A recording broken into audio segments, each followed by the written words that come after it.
Hey, everyone. Welcome to Powerful on Purpose podcast. Another amazing episode where we're going to talk to a brilliant woman who is using her story and changing the world. Had a little tech issues this morning, but it's all good. I'm so happy to have my guest, Corry Lang. And she is, I got to get the wording right. If anybody can say this 4 times fast, I'll pay you $10. A certified regenerative detoxification specialist and iridologist. And that title alone does not say everything that Corry does. She is passionate and specialized in helping people live their best, healthiest lives. So welcome, Corry. Thanks for hanging with me through tech issues, and we're here, right? Thank you so much for having me, Leslie. I'm so honored. And the tech issues were on my end because I'm in Germany and we have some internet connectivity issues. But thank you so much. And the introduction was perfect. You said it really well. Regenerative detoxification specialist and iridologist. So I'll give you $10. All right, you can sell it to me, right? Well, maybe not out of Germany. I think we're gonna have to do carrier pigeon from Germany. Yeah, PayPal. I think it's PayPal. Yeah. Yeah. So tell us what that title encompasses. Like, what do you help people do? And especially the iridology. You know, we talked a little bit before. I think everybody's really curious about that, and that saying we know, like our eyes or are the mirror or the The window, well, in this case, the window is into our body. Thank you. Exactly. So tell us how you read that and how you can help people through that. Yes. I help mainly women with chronic health issues get to the bottom of what's actually making them sick. And then I help them to detoxify their organs and body systems. And out of that, the body will regenerate and heal itself. The body always wants to heal. And there are some cells in the body that recycle within 20 minutes. So the body is designed to regenerate. So regenerative detoxification means just that. We detoxify everything, the body from everything that makes it sick, and then we give it the nutrients and the building blocks to regenerate itself. And that's how people heal. And iridology is part of this because I use it as a diagnostic tool to see what goes on in the body. So through the iris, we can see all the organs, we can see all the body systems, the level of toxicity, genetic predispositions, hormonal changes, old injuries, spinal health, mental health. We can see all these things in the iris because everything in the body is connected to the iris through the nervous system. And I'll show you. I hope this works. There it is. There we go. This is a picture of an iris. And you can see all these openings of fibers, for example. You can also see how the pupil is not evenly round. You can see all the discolorations or the multiple pigmentations. So these are things I work with. So I look at every aspect in the iris, and then I can have a better insight into what goes on in people's bodies, and along with their blood work. And sometimes I send them back to the doctor for more testing. And with a health assessment and all these things together, I can pretty much pinpoint what's actually going on when they have chronic health issues. Right? That's fascinating. So just looking at that iris, then like some of the certain openings, I guess you know what like a normal or a healthy iris looks like, and then you look for those abnormalities and then start evaluating those. Correct. So in a normal iris, those fibers would not be opening. It would all be even, but every opening, we call it a lacuna. Every opening of fibers means a weakness in the tissue. So whatever tissue that area in the iris is connected to, it could be an organ or it could be a body system. That's what we have to pay attention to and strengthen that system or that tissue. Wow, that's super fascinating. Yeah. And Yeah. right, a little easier way than being seen by 24 specialists poking and prodding you and contradicting. Yeah. Yeah. I've been down that road too. I had, we talked about this, right? I had chronic health issues too. And I had lupus and fibromyalgia symptoms, and I was literally dying. I had chronic fatigue, chronic pain everywhere in my body. I couldn't work anymore or walk at the worst times. My muscles were too weak to carry me. I couldn't bring my arms up over my head or anything. And I teach yoga. So it was, everything, it was so debilitating in so many ways. And I had rashes, mood swings, hair loss, really bad mood swings in terms of like, I got fired from a job because I was yelling at a coworker, and I don't yell at people. I'm a yoga teacher.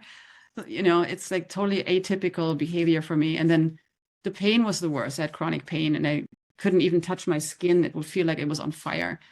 And I went to 24 specialists and they could not help me. They didn't know what was wrong with me. They thought it was in my head. I was just making that up. And why would anyone make this up, right? We all want good lives. Nobody wants to make the shit up. Sorry, you might have to edit that S word out. No, that's the way we roll here. You're good. So yeah, I mean, our conventional medical system just doesn't really know yet how to deal with chronic health issues, and they don't have the tests for it. I mean, I figured it out because my background is in science, and my doctors were useless basically. And I looked into the medical literature, and I tried to find my symptoms in the medical literature and read science papers and all that. And even in the 1960s, some scientists had already found and described my symptoms and connected those to a viral infection, a low-level viral infection. Wow. So I took the paper to my doctors and I said, here, read this paper. It says I have a virus. Can you test me for that? And they were like, oh, we were on the internet. Are we a doctor now? Haha, stupid woman. And I was furious. I was like, wait a minute. I pay you. You work for me. If I'm asking you for a test, you run the test. That's what we do. I mean, I was so mad, and then they did actually run this test on me that I wanted, and I did have that virus. And then I was like, so now what? Are you going to help me? And they're like, we don't know what to do about that. We've never heard of this. So, I mean, still to this day, I have to sometimes argue with people's doctors, my clients' doctors, to get this test done. And nowadays, luckily, we can go around the doctors. We can get the test now from online companies, go to any blood work lab like LabCorp, and get the blood work done ourselves. It costs like $75 to get the test or something. We just go around the doctor if they're being difficult. But this is a very, useful application. Oh. And then, so I went back home and I tried to figure out how to heal myself.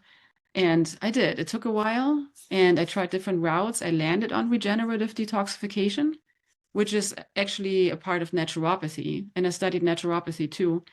And I got certified in all these methods, and then I healed myself. I was my own first client. Right. And I haven't had symptoms in 7 years now. I was going to say, clearly a success story. Yeah. Right. Yeah. It was so hard, and I thought I was going to die, honestly. I was at that point, I really wanted to leave the planet because there was no hope. Doctors weren't giving me hope. They said it's incurable, whatever it is. I'm like, only because you don't have the cure, you don't know the cure, it doesn't mean it's incurable. There's a distinction there, right? I mean, and it's totally curable. Right. And I believe that all our chronic illnesses are curable, even cancer, even those scary diseases, because if we take away what makes us sick and replenish our bodies with the building blocks and nutrients the body needs to rebuild itself, then why would we even be sick, right? And then, of course, there's also a mental component. There's also a mental and emotional component, because every chronic illness seems to start with an emotional stress factor. So in my case, I got sick when my dad started to have dementia, and he had to transition into a nursing home, and his wife at the same time died of cancer. And it was a huge transition. It was really horrible for everybody. And that really stressed me. And after that, I got sick. So there's always an emotional component as well. And we also work on the emotions. So we work on childhood trauma, on medical PTSD, or PTSD in general. We work on all the factors that might have contributed to this illness or these symptoms, and detoxify on all levels, basically. Right. Well, and you are dealing with the whole body as an entity instead of the pieces parts. Right. Yeah. Yes. The only way to heal is if you address the entire body, the entire entity on all levels. Right. Absolutely. And I think, again, that's something that we've moved away from as we've gotten into specialties, and not to say that there's probably not some areas where specialties are needed, but this idea of nobody really knows my whole body, right? Yeah. Oh, absolutely. Those specialties are needed. And I really do believe those doctors are fabulous. I mean, I have friends who are doctors. I'm from that industry too, from science. So I don't want to, bash on doctors or anything, but the specialties are awesome. When you have an accident or you need surgery, you want someone who is specialized and very well trained, of course. But those guys and girls, they don't have the time to really look into how the body is connected on all levels. Of course, they can only focus on so much, and they study a lot for all this, right? So yeah, but we need to learn, doctors need to learn how to treat the entire body and how to look for more natural ways, and don't make it so complicated. In a lot of cases, I'm not saying you have a broken bone, but accidents, but chronic illnesses, we need to somehow get on a different level here. Right, exactly.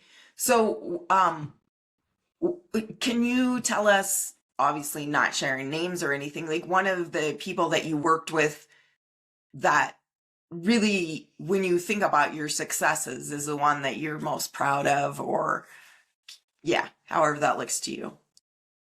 Okay, so two come to mind actually. So one is a lady who was local in my town, and I met her for the first time in person. I work remotely, so I work all over the world, but this lady was in my town, so I got to meet her in person, and I really thought she was going to die next week. She was 72, I think, at the time. She was so, I don't even know the word. It's very gray. Like her entire energy was very low, and she looked so sick in her face. And I really thought, wow, she has maybe like a week left or something. I mean, maybe more than that, but I thought she looked really, really, really sick.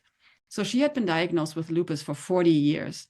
Wow. And gotten re-diagnosed the whole time. Every year she got re-diagnosed. And then we started detoxifying. And after a few weeks only, her symptoms started to get better. And then we worked together for 3 or 4 months. And at the end, she was so shiny and rosy. Her cheeks were all rosy. And she was like, she looked like 2 feet bigger. Like she was just taller and more energetic. And she looked like a healthy, normal person. And really everyone commented on that. Her family, her friends, everybody that she's close to said, you look totally different. And I really thought she looked totally different. So that was amazing. And then I have a client right now who has been using a stroller for 20 years. So she's not able to walk. She stopped walking 20 years ago.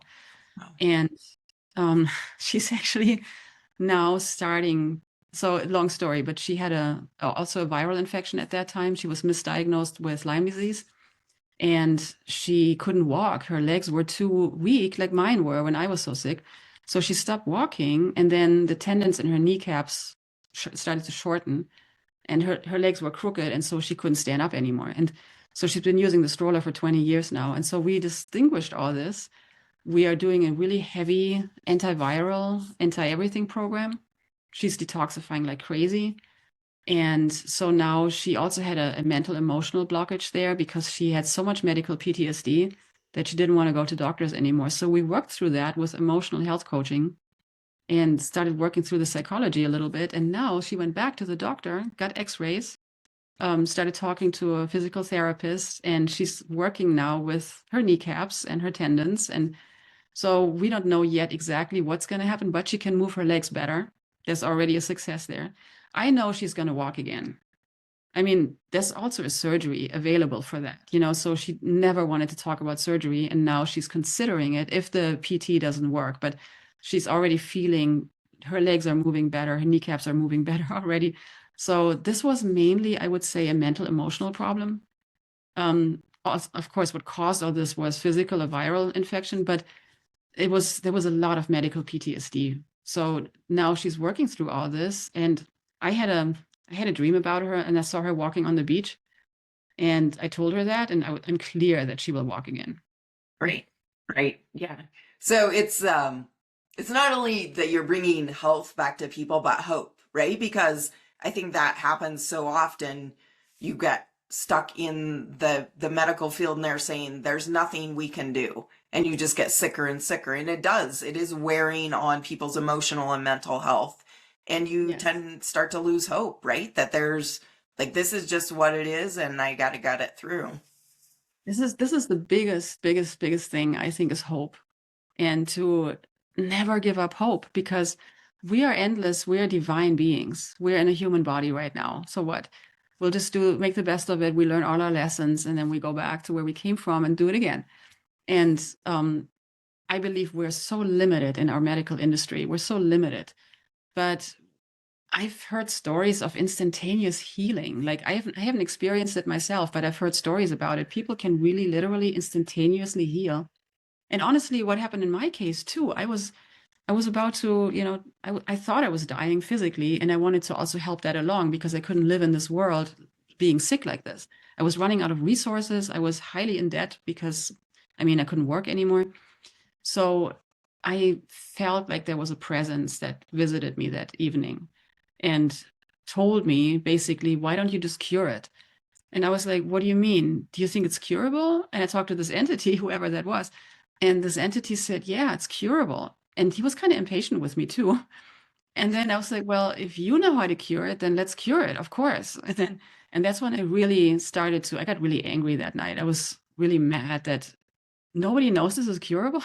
So, and then I started to research the papers and all that. And that's how one thing after another started happening. And now it's fine, So hope is the biggest factor. And we are so much more powerful than we think we are. Right? Oh, yeah, that's a very powerful statement. We tend to underrate or give other people our power. Yeah, that's another thing. Exactly. Thanks for bringing that up. So when we live in a patriarchal system, right? Thousands of years of women being talked down to. I know men sometimes don't, I'm not aware of this, but women are being talked down to. And especially in the United States, I've lived there for 23 years, and it's worse than in Europe, for example. In Europe, women are more equal. Yeah. I've been noticing that now that I've been back in Germany for a week now, and I'm noticing it really. But in the US, it's even worse. In Europe still happens too, of course, but in the US, it's worse. But because of that, we are small, or we keep ourselves small. So going to the doctor is always like, oh, he's an expert or she's an expert, and we have to be, quiet. But no, I got so mad at the doctors. I took my power back in that moment. And because I had hope. I was like, I think I have a virus. Can you test me for that? I needed to know what was wrong with me, And they were so arrogant. And in that moment, I took my power back, and I was like, no, I'm your customer. I'm paying you. You do what I tell you to do because you get my money, right? So run this test for me. I'm just asking you for a test. And that's, we need to do this. We need to stand up, and we need to take our power back, and, learn to listen to our innate wisdom too. We already know how we can heal ourselves. It's inside of us, or it's our higher self, or our connection to the divine, whatever it is, but we are able to access all this and then heal ourselves. Right. And sometimes just need that person who can either guide us or give us the hope to keep going, right? To say this is possible to do. Yeah. I was doing this all on my own. It took a long time. It took 9 months for me to really heal myself. In the meantime, I have downsized the approach, or how do you say, nutshelled? No, what's a good word? Streamlined. Yeah, streamlined. Yeah, right. So the programs I offer now are 3 or 6 months, and they're compacted. They're pretty intense sometimes. Depends, some people want to take baby steps. Like my old lupus lady, the one who was about to die, she took baby steps. But that's fine too. At the end, we all get to the same goal, But some people, they want to go fast. Some want to go slow. It's all customizable. But it really, really works. In the 3 or 6 months, we do a lot of work together. And I also feel a guide, like I always have business coaches. I always have coaches or mentors, right? It's more fun with a guide. It's easier with a guide. And if somebody's already done what you're trying to do, then by all means, yeah. Jump on boards. Yeah, I want on that train, right? I want on the fast track. I don't want to have to do it all myself. Yeah, it's hard to figure it out yourself. And my background is science, so I worked in research for 12 years, so I do know the terminology and have access to the libraries and all that, but most people don't have that. Right. So what do you feel like, and maybe this is too broad a question, right? We need to see as far as shifting in the medical community, and how can we as patients impact that? That's a great question. So I really think we need to employ more natural healing methods. And I like to bridge the gap between science and natural healing methods. There's definitely a gap there. And some people only like science, some people only like natural healing methods, but I think both have value. And so why not use both? In our current medical system, the natural healing methods are not acceptable, I guess. I mean, there's an industry behind all this, right? The industry is happy to sell us pharmaceuticals. It is about money, sadly. And so as a customer, as a patient, we can demand better care. So I recently actually went to the doctor to get some blood work done, and I was surprised like how open this new young doctor was to my suggestions. Like, I mean, I don't go to hear really her opinion. I just go to tell her what I want. Right. So So I asked her to test me for these things, you know, and she was like, okay, yeah, let's do that. And then we had a great conversation, and I told her why, and I told her what I do, and it was a lovely conversation. I just needed her to order the test, basically. But so my insurance would pay for that. But I feel like they're getting more open now to natural healing methods, and they're also curious. And I know doctors who really, they're as frustrated as we are. They're stuck in the same system. They don't want to be in that system either. They really do want to help people and not just push pills, right? They don't want to be just pill pushers. They want to actually help people. So yeah, if we can get them on our side, then hopefully we can change the industries at some point. Right, right. And it probably really starts with patients demanding and saying, wait a minute, there's got to be a different way. Yeah, I still know people who go to the doctor and just sit there and just wait for the diagnosis and the pill and the prescription. And I don't know, I think I was brought up that way too. I think that's how we used to go to the doctor. That's an expert. We listen to the expert and then we do what they say. But nowadays, and I don't mean we should do internet research, because the internet is also full of crap, and ChatGPT actually hallucinates. So, I mean, She does. there's some value in all this for basic information, but I wouldn't recommend you go to the doctor and tell him your diagnosis. You know, it's like, I mean, there's a reason why they're trained. They do know more things than we do. But now I lost my train of thought. So definitely asking for more or better care and better healing methods, and trying to change the systems. Did you ask me a question in between? Sorry, I forgot my train of thought. Well, we were talking about how to change the industry, and that really does start with patients, right? Stepping up and saying there's got to be a different way. Yeah, exactly. Asking for better care, or I remember, I don't know, one time I had like a skin tag removed from my skin, and the doctor gave me 3 super heavy pharmaceuticals for that. And he wrote it on the prescription pad, and I was like, why are you prescribing me? That was like prednisone or something. I was like, why are you giving me prednisone? That's like, what the hell? That's a super strong anti-inflammatory corticosteroid. And it's like, but I mean, and then he said, well, you're going to need that. And basically, I had 1 Advil the whole time. I took 1 Advil, 1 ibuprofen the whole time during my healing process. I didn't need any of his medications. One was an antipsychotic medication, because I looked it up, and I was like, and I called the office and said, why would you prescribe me an antipsychotic medication for what? And then he said, well, you're going to need this. And I'm like, okay, of course not. And so, I mean, that is when I think we should stand up and call the office once we research the ingredients and the side effects and all that, and be like, I don't agree with you prescribing me or anyone else those medications for something as simple as a skin tag removal that was okay with 1 ibuprofen. You know, those are things, I mean, I've been doing that. I've been calling my doctor's office after that. And so these are things we can do as clients or customers or patients to ask for care. Right. And I think those are simple steps, right? Maybe not simple, but simpler, right? That we can all take, just kind of put on our big girl panties and do those kind of things.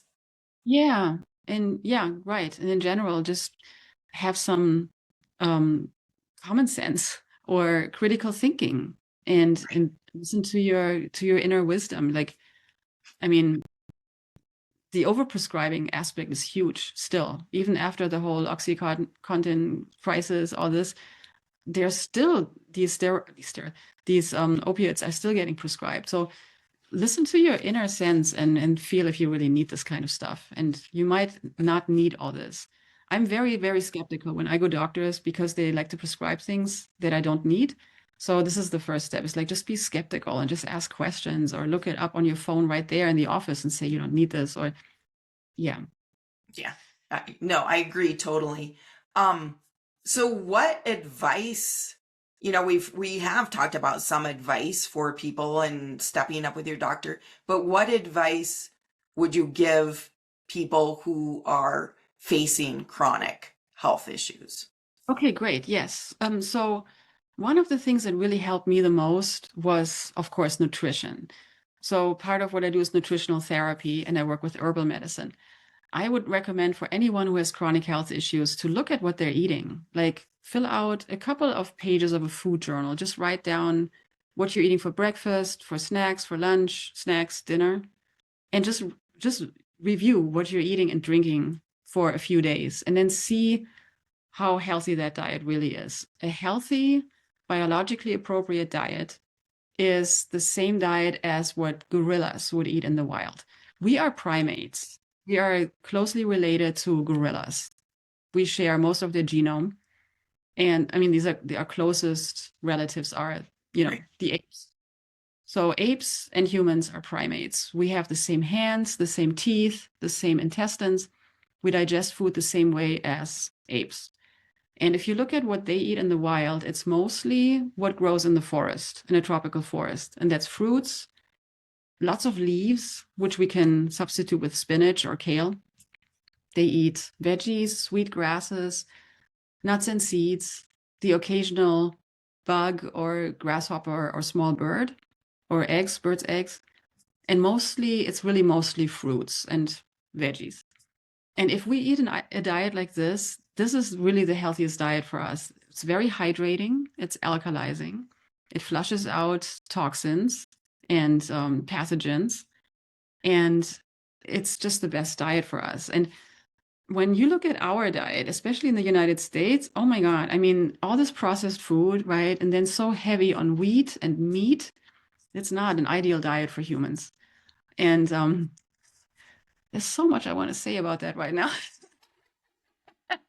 We're like, how long can this go? We might have to have another conversation about that specifically. Too, about the nutrition aspect of all this, about the Yeah. industries behind that, like meat. The meat industries are so criminal. It's like the mafia. We don't need that much meat. I mean, a gorilla's diet consists of 3% of animal protein. 3% of their diet is animal protein. And that's healthy for us too. So, here and there some meat or some eggs or something's fine. But gorillas don't eat any dairy, of course, right? They Right. don't bark at the cow. They don't eat pasta. They don't eat bread. I mean, if you start eating with chronic health issues, if you start eating like a gorilla in the wild, I guarantee you're going to poop out worms. You're going to poop out toxins, bile, whatever nasty stuff is in your system that needs to come out. And I've had meat eater clients. I had a client recently who was a heavy, heavy meat eater. He was on the keto diet, which is the worst diet on the planet, by the way, because it affects our organs, mainly our kidneys. And he was very scared about starting to change his diet. And then we did mini baby steps. Like every day we ate a little less of meat and a little more fruit. And so we switched his diet over very slowly. And all of a sudden he started pooping out really black, tarry, old things. And it was basically meat that had been rotting in his intestines, because we can't digest meat. It sits in our intestines for 2 weeks and it putrefies. And if you've ever seen roadkill, that's what it looks like. It's the same temperature in our intestines. It's warm. This meat just putrefies. And then worms come, because if we can't digest it, somebody has to digest it. So the worms come to digest it for us. And the worms are in the meat already. And then so my client was pooping out all these black, old, dead things. And he felt so much better after. And he started to become a fruit eater and less meat once a week for him. And he is healthy now. He's thinner, not so toxic in his face anymore, not so bloated and all that. He has more energy. He feels 20 years younger. His joints don't hurt anymore. All these things started happening for him. So when people are addicted to meat, there's also a reason behind this. So we work through all these issues. We work through the addictions to certain foods, and the explanations, like why are we addicted. And most people are pretty reasonable, and they will start acting healthier when they understand why this is happening. Sure, sure. When you have a different perspective, right? I think a lot of times we only get the one. People have been raised that way, and we just go on because it's easier. Yeah, right. Yeah, exactly. Cool. Well, if people wanted to connect with you, where would they do that? And I know you have a free gift as well. Yes. So the best way to get in touch with me is through my website, and that's just corrylang.com. Corry Lang, the way I spell it, CORRYLANG.com. And there's a button that says schedule your free call. It's a free 15-minute consultation if you have any chronic health issues. I also have free monthly webinars. It's also on the website. And I do give away free iris readings.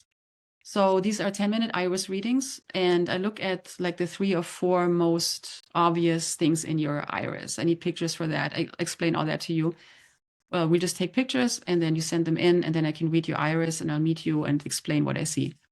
And those preliminary iris readings already give you a huge insight into the state of health of your organs and body systems and what goes on in your body. I bet. So how long, one last question, how long does it take you to fully read an iris? 3 to 4 hours is usually because you like look at pieces, parts, and evaluate and then move on. Yes, I look at every detail in the iris, and I usually create like a 5 or 6 page report, which talks about everything. It's a pretty big report. Blanking on a word here. I spent too much time in Germany already. I'm forgetting my English. It's what I was looking for. Yeah, it's a comprehensive report. So the full iris report takes me 3 to 4 hours to manufacture. Wow, very interesting. Well, everybody jump on that deal, right?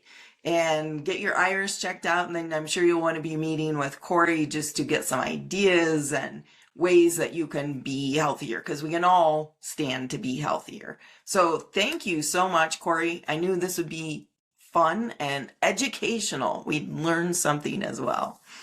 Thank you so much for having me. And I'm really here to help, women especially get their power back, take their power back, and to heal the planet this way too. Because as you and I talked earlier, it's really about women leading the tribes and the bands and the communities. And we haven't done that in a while. I mean, for known reasons, right? The patriarchy and all that. So let's take our power back and let's start working towards a healthier planet for everybody. Absolutely. I think when people are healthier, they're happier, they're more in balance, right? So we could really bring peace just by making people healthier. Absolutely. Yes. Yes. Yes. All right. Well, thanks for joining us on another great episode of Powerful on Purpose podcast, and we'll see you next time.